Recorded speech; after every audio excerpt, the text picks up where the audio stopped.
Кстати, мамонта же пытались клонировать.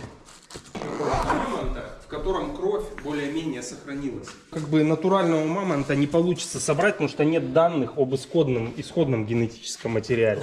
Его придется гибридизировать слона, чтобы у слона шерсть выросла. Да. Ну, новый сорт слона вывести просто шерстистого, но это не будет тот же самый мамонт.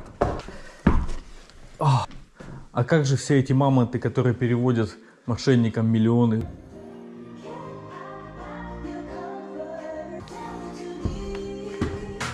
А вписывается ли сама Грета Тунберг в эту здоровую платформу? Приходит мысль в голову, что он считает, как другим лучше жить. Ага. Вот это очень опасно. Победителей не судят. Вот кто победил, тот покажет, что она имеет право на самоопределение. Нет. Вот есть только римское мнение и неправильное. Понимаешь?